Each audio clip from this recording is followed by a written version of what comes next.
On IPL Radio. And we're back on Good Vibrations with Todd. Mish, as I said, is taking a little bit of time off at the moment, so she won't be with us for this week and next week. Hopefully she's doing well and she'll be back soon. We have Mr. Stephen Giles in the studio with us this morning. He's a transformational coach, a psychic and reader. He does a whole range of things in that mystic space and is very, very involved in the mental health area, or what's the word for it? Area. Good morning, Stephen. Good morning. How you doing? Good, thank you. Look, I guess what I'd like to start with is a little bit of information about you. Like, tell us more about yourself, what you do, and why you do it. It's kind of interesting. I came into this world with some traumas from my parents. I had allergen rhinitis and a couple of other things. So that's kind of like hay fever, but 24/7. So I was a sickly child. Wow, that doesn't sound too pleasant. At the age of 8, I was actually drowned by a teacher at school. And that came the onset of my anxiety and panic attacks. So Wow. I understand the trigger about what happened and how they came about. Wow. I was also one of those kids that not only sickly but kind of intelligent, but also sensitive. Right. So I didn't really mix well with my own peers. Okay. Yep. I was bullied. I can relate to that. Okay, a lot. Yeah. Yep. I didn't fit in. I was sometimes seen as ahead of my time in maths and science, and I was held back because of that. I actually didn't spend time in mathematics for 2 years. Wow. I actually spent time in the library because they couldn't teach me. It wouldn't be the first time that I've spoken to someone about, being too ahead of the class, or even being ahead of the teacher, or being bored in the class. That's right. Being unteachable just because you're bored because the content is so far beneath you. So, and that's... I didn't understand that, but because of that, I was bullied. Yeah, as kids, we don't understand it. And not only that, the trauma, well, you've got to understand, my brother remembers times of me being dragged out of my bed at 2 o'clock in the morning to have the belt from my own father because I was seen as too sensitive. But I used to talk to adults more than I did people of my own age. Yep. I used to talk about science, aliens, things that are kind of out of this world, things that other people didn't understand. Yeah, I remember myself getting told off by the science teacher in, what was it, year 10, for, it was sciencey stuff, but it was just completely way off topic compared to what we were doing in science, because it was more mature sort of thought process within science. But at the end of the day, I wasn't encouraged. I was told off for not doing the set works, rather than the recognition of me being above the work level. So I can definitely relate. It's difficult, isn't it? Yes, but because of that feeling of not fitting in and other things that happened, I was actually chased at one point in my life.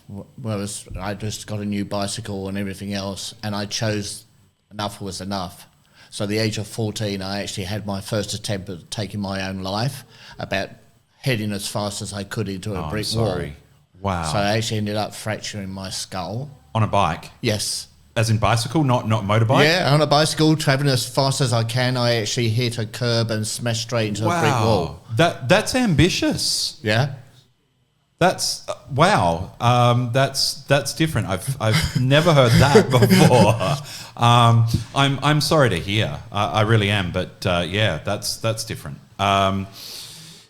Yeah, incredible. So you fractured your jaw? No, fractured my skull. Your skull. Yes. Wow. Hospital trip? Yeah. Okay. Wow. But no, the understanding is even after that drowning and the other things that happened, there was no counselling, no help, no advice, no nothing. It was called put under the carpet. What year was this, roughly? You're talking, I would have been 1960s, 1970s, kind of that time. You're talking about England. Yep. So I'm originally from the UK. And mental health back then, let's face it didn't exist. No, bullying didn't exist. It was all pushed under the carpet. Yeah. There was a time... Just boys being boys. Yeah. Kids being I was kids. basically at the age of... I'm just about to enter into my major exams and everything. And basically I was attacked in the classroom in front of a teacher. Wow.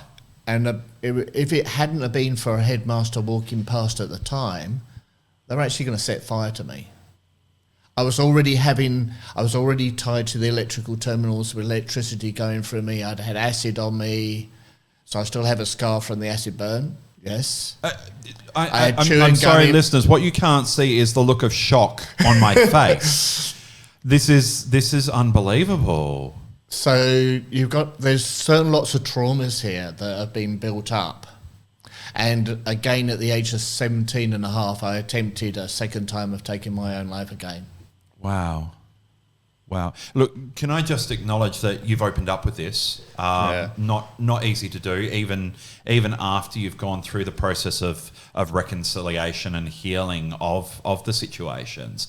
Reconciling it in yourself in your own mind and being able to move on from that. I know how difficult it is to speak about trauma. So yes. Thank you very much for opening up.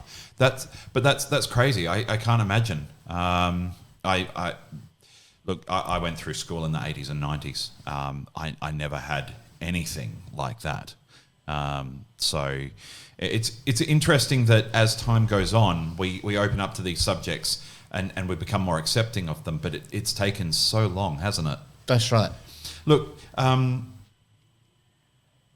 as much as we could spend a lot of time unpacking that, we've got a lot of content to get through. I guess I've got a lot of questions for you. So, what led you to moving into the mystic sector?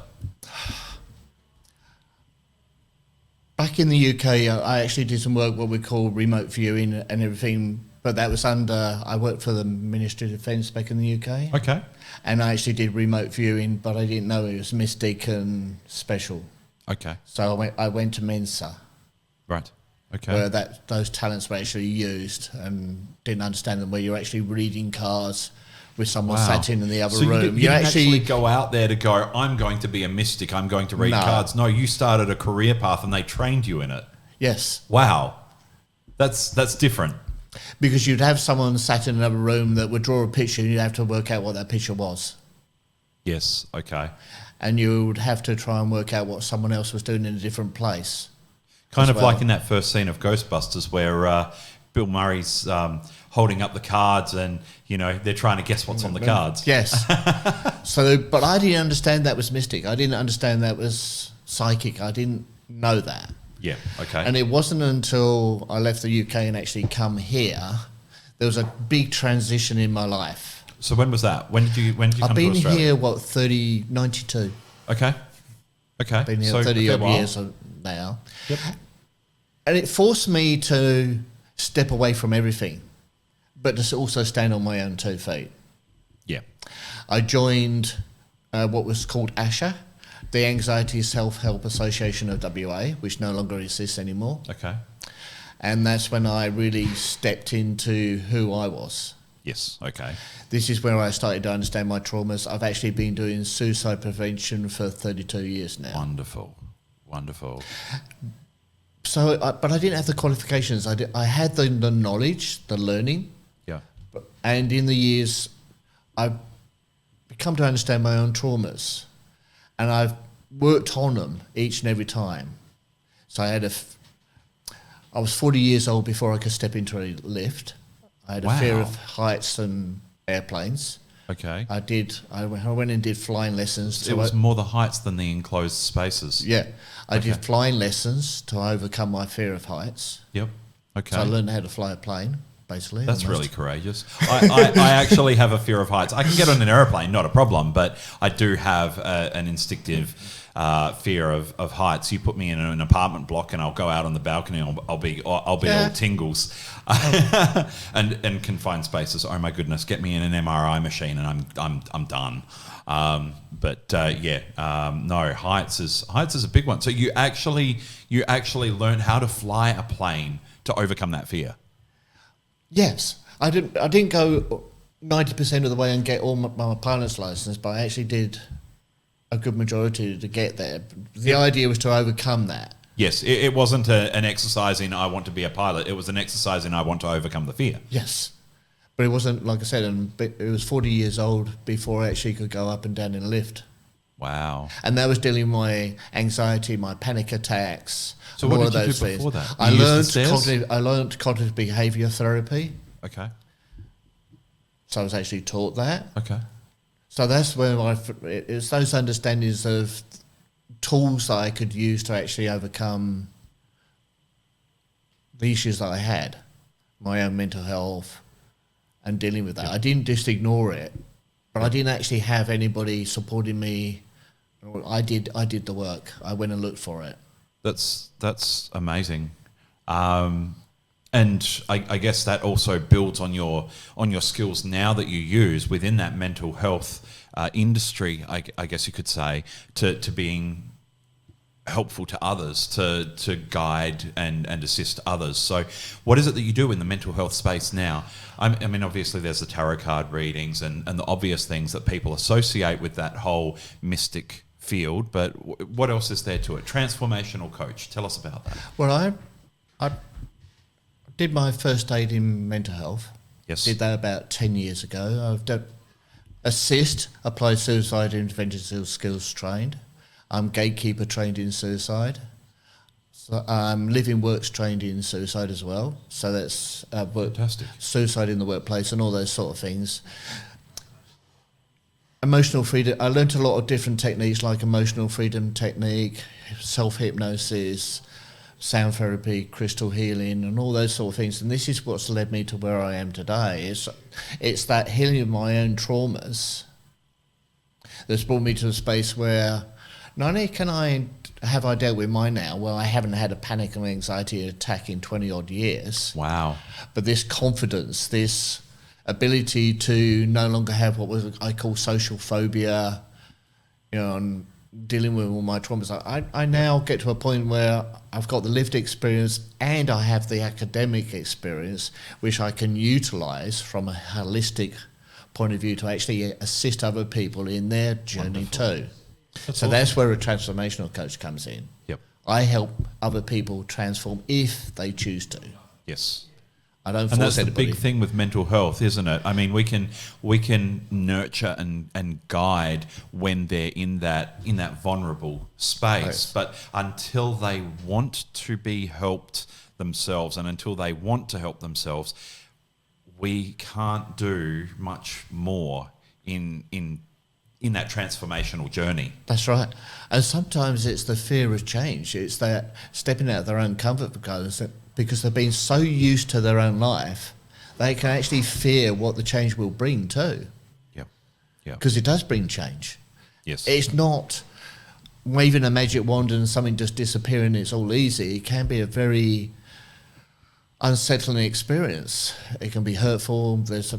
You have to look at your traumas. You can't ignore them. Yes. But we don't have to revisit them and re-traumatise somebody either. No. And there's a very fine line in that, isn't there, when people are trying to, and I'll use the word again, reconcile what has gone on in their lives to be able to move forward.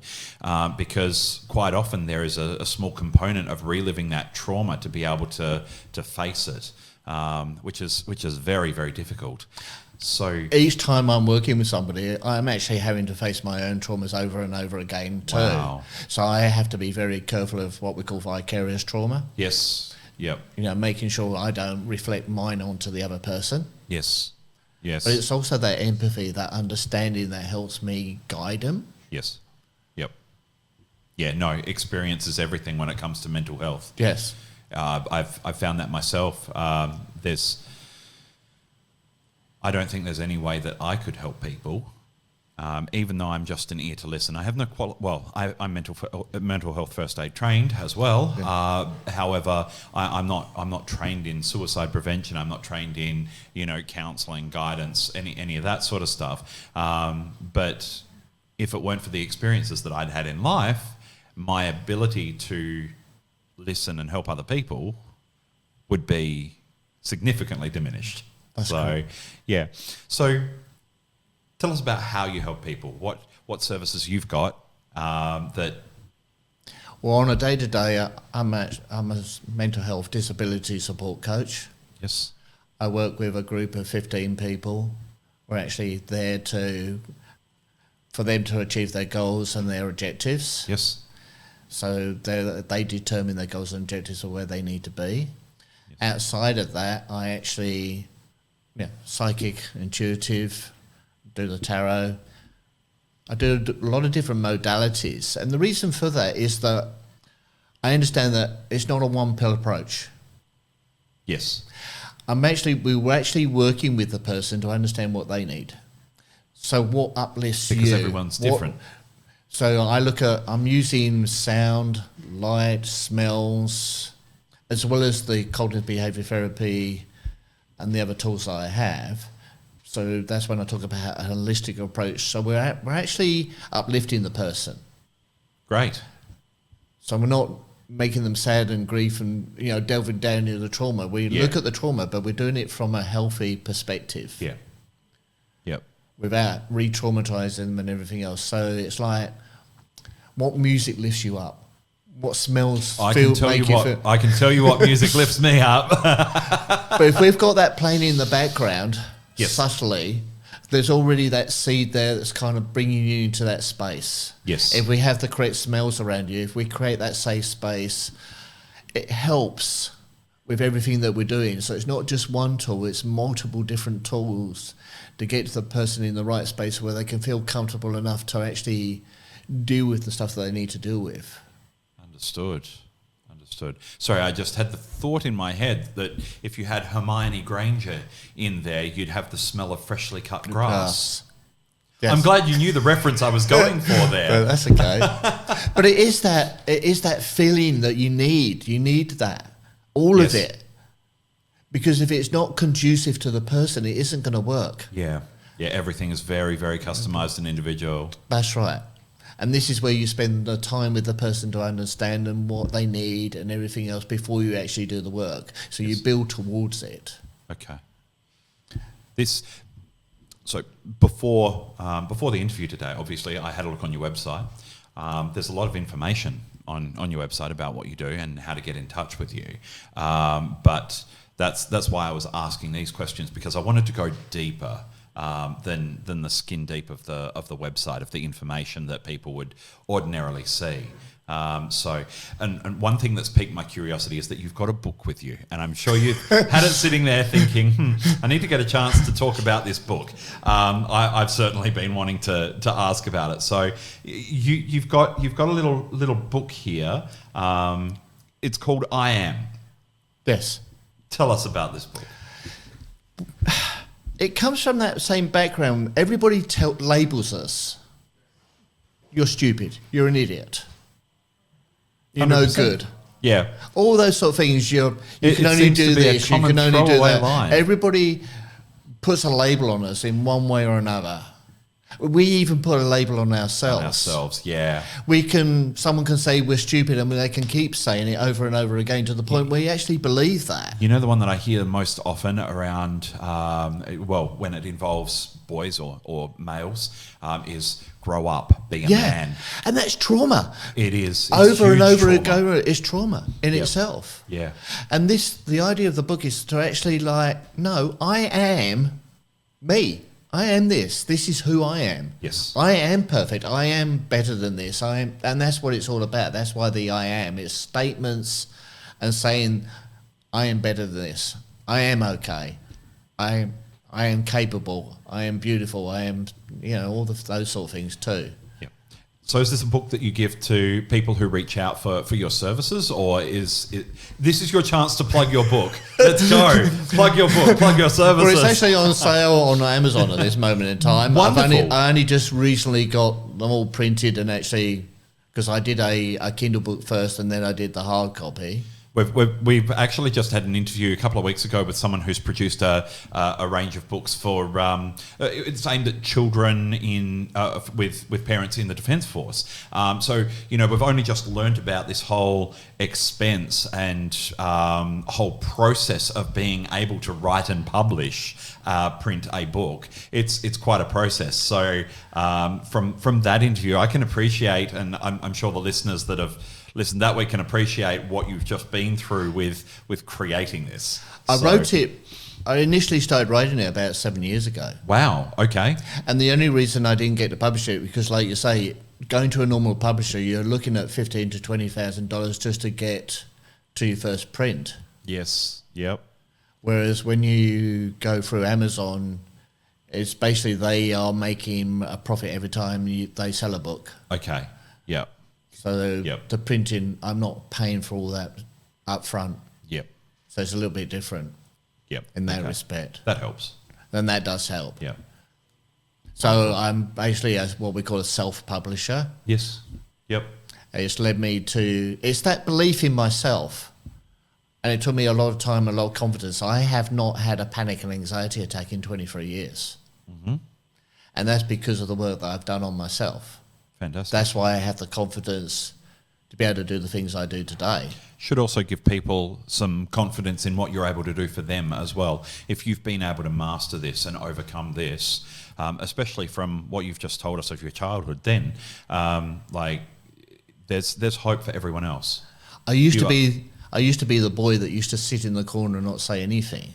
And for me to step into being at fairs and having that took me 4 years to break that confidence of visiting. Not to mention public speaking, like we are now. I mean, okay, we're sitting in a room. There's the people running the cameras. There's the other staff of the station, the other volunteers as well. It's not so daunting as standing on a stage in front of a couple of thousand people or something like that. But it's still public speaking. Yes. So going from being, like you say, that kid in the corner who's absolutely silent to being able to be that voice.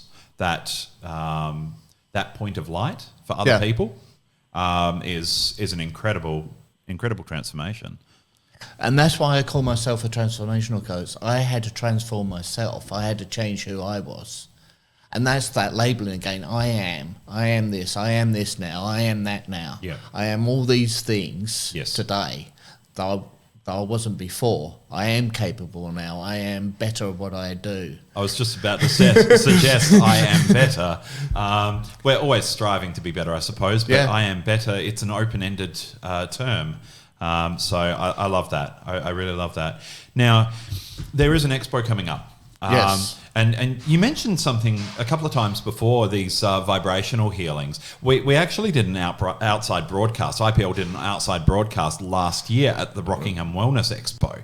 And one of the things that people had to do on their way in was to beat this drum and with healing vibrations. So that was an interesting experience. Some new things learnt at that expo. So are you going to be at that expo? Yes, I will be at that expo. Fantastic. So people can go along to the expo. There's going to be a lot of people there, I imagine. A lot of different providers and therapists, mystics, all those sorts of people. So you'll be there. People can find you there as well. Yes, I will be there. When I'm at the expo, I'm a reader, so I'm known as a tarot reader. Okay. We can't provide all the services that we do. I wouldn't be able to do trauma at an expo like that because it's not just one day. That's time when you spend with somebody getting to know them. Still connect with you at that That's expo. Correct. Yes. So if they need that assistance with trauma, then they can still at least connect with you at the expo. Maybe have a reading as well. Yes. And they could go from there. So. What can everyone expect from the expo this year? It's kind of exciting. It's about uplifting people. Like you said, when you listen to the beat of a drum, it brings you into a heart space energy. It's lifting you up out of your... When we talk about being in the root chakra, that's generally fear and other things. When we come into the sacral, that can be anxiety and other things. Yep. It's lifting people out of that into the right space, making them feel good. And then when I talked about different therapies and I talked about sound therapy, that's what we're doing. We're actually lifting them up. Yes. Yeah. From where they are. Yeah. We're making them feel good about themselves. We always say, like, once you've hit rock bottom, where else is there to go but up? So, yeah. And that's... A lot of people talk about raising our vibration and those sort of things. It is about lifting ourselves up out of the traumas where we are. Yep. We can either sit into that vibration of that trauma, or we can bring ourselves out of it. Yeah. And it's how we do that. We can do that with sound, with smells, and that's what this expo brings as well. It brings all those people that have all that experience and that knowledge too. Not just me, but all the others that are there. Yeah. You know, everybody's got a different gift to give. Yes. Yeah. And it's for the person that visits, is to find the person they gel with the yes. person that... There has to be that trust and that, as you say, that gelling. Yes. Because without that, you know, it's not going to work. Trying to bring yourself out of that trauma by yourself, it can be done, but it's very difficult. And with someone to help guide you, I know from my own personal experiences, it makes it so much easier. But to have those extra tools there, I never had that sound and that smell or anything like that. Therapy took me a long time. A long time. I have to wonder whether or not having those sounds and smells there and the other tools within the room or behind the scenes would have made the process a lot faster. But I visited a sound Vanessa Ovens a long time ago, and she actually let me play the crystal bowls, and it made me feel so good that within a month or so, I actually bought my own set and I actually learned how to play them and everything. And it took me like 8 years from learning that to actually doing it in public. And so it's not just learning how to play them, it's how they work, the theory behind it, the understanding. It's a lot more than just chucking on some 80s tunes, although that's always an awesome thing, isn't it? Yes. For me, the young chap asked me earlier what music I liked, and I said to him, the Beatles, the Who, and the Jam. That's my genre. I guess that really does gel with me. Yes. That type of music. It makes me feel uplifted. Yep. Wonderful. Wonderful. All right. So, your website. If I recall seeing it correctly, it's just your name. That's correct. StephenGiles.com.au. Yes. Okay, so it is .au. So people are able to go to your website, see what you're able to provide there and connect with you there. They can connect with you at the Rockingham Wellness Expo. I didn't actually catch the date of when that's on. That's actually on this Sunday. This Sunday, okay. Yes. From what time and where? About 10 o'clock. 10 o'clock? 10 to 4 o'clock, yes. It's... it's at the Gary Holland Centre. Okay, wonderful. I figured it would be somewhere near there. Either they have things on the foreshore, near the Gary Holland Centre anyway, but yeah, dead of winter, yeah, it makes sense for it to be inside a roofed area. So yeah, this weekend, on Sunday at the Gary Holland Centre, you'll be able to meet up with Stephen there and have a chat to him, have a reading, and maybe even have a quick look at his book. And every now and again, I'm also invited to the Foundational Wellness, which is just around the corner from here. I've been a reader there as well. Okay. How often do they meet? When they have, I'm invited there. When they have customers that want me to do a reading, I actually come down to Rockingham and I actually do readings from the shop. Okay, wonderful. Just in the shopping centre? Or at their shop? Dale Road, yes. Okay. So it's a shop there. Yes. Great, fantastic. Sorry, not aware of that. That's okay. But so look, I would say to our listeners, if you are feeling in a space where there's no where there's no way out, please reach out to services such as Lifeline or Beyond Blue. One quick Google will get you the numbers for those, but please make that call, and please consider reaching out to Stephen or someone that you feel comfortable with to be able to talk and to progress from there, because as a volunteer myself of a mental health organisation, IPL Radio, Inspire Community Services, I've been in some dark spaces. I'm not going to say at rock bottom, because rock bottom is different for all of us. That's great. So, but please reach out. Stephen is available. He is contactable, and he would love to hear from you as well. I've been doing suicide prevention for free. I don't actually charge for those services when I'm actually helping somebody when they're at rock bottom. That's incredible. And like I said, that's not I don't get any funding for that. That's all out of my own pocket as well. Yeah, okay. And it's not just a week or 2 weeks. I spent 2 years with somebody actually helping them change their life. Wow, that's rather gracious. That's incredible. We're not doing. It's not from that point of view. We understand where we've been, and we do. Yeah, it's helping someone not go there. Yes. I've lost 4 people in the time I've been in the 30 odd years I've been doing it. I've actually been on site when someone took their own life. Wow. But it wasn't just about them. It was about helping the people that are left behind too.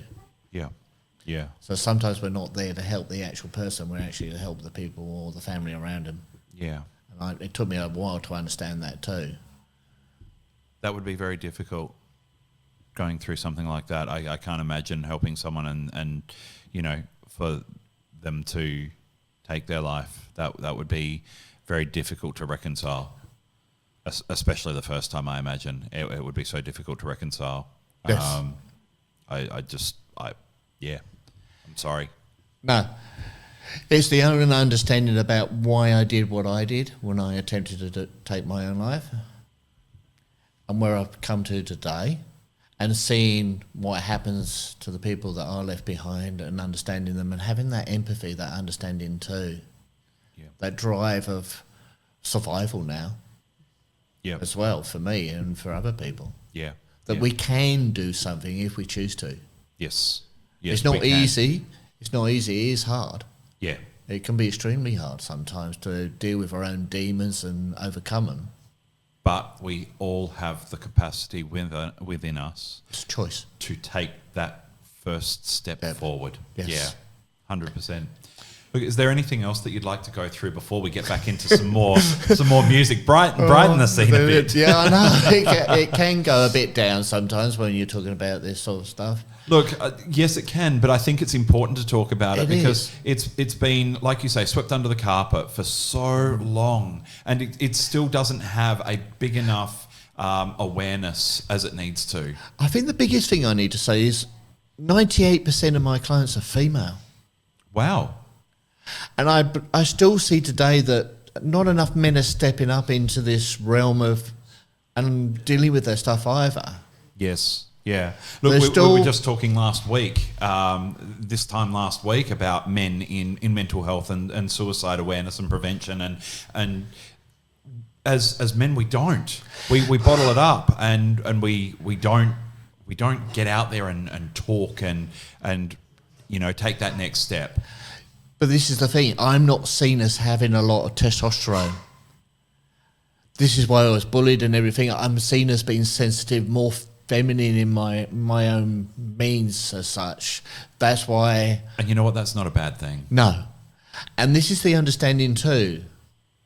We don't need to be a 100% testosterone male. No. And it's that understanding. We're all built differently for a reason, right? And I've said this to a few people. I see myself as what I call 5 to 12, somewhere in the middle. Yep. But more masculine than feminine, if that makes sense. Yeah. I understand those attributes of being emotional, sensitive, caring. Yes. What we see as the female traits sometimes. Yes. But I acknowledge them.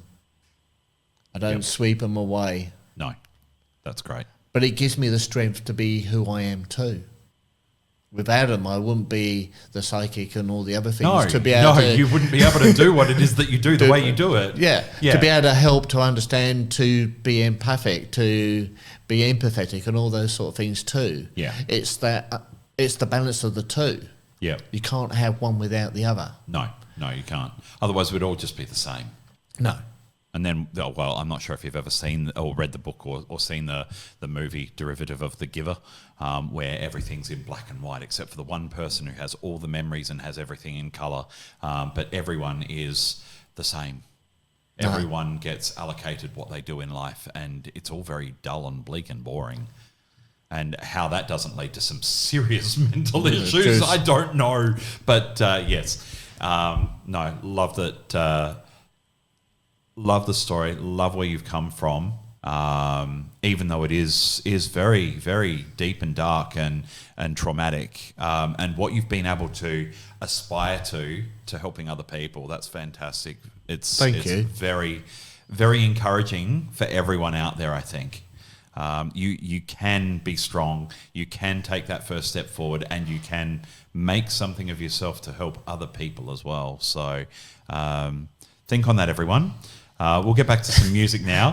Thank you very much for coming in, Stephen. No, thank you. We've very much enjoyed the conversation and the time that you've spent with us. I really hope that people get out to the Rockingham Wellness Expo and make contact with you. So. No, thank you very much. Thank you. All right, we're getting back into a bit more of 80s music. We're gonna turn this up and get a bit more positive vibe happening. So we'll see you on the other side of a bit of music.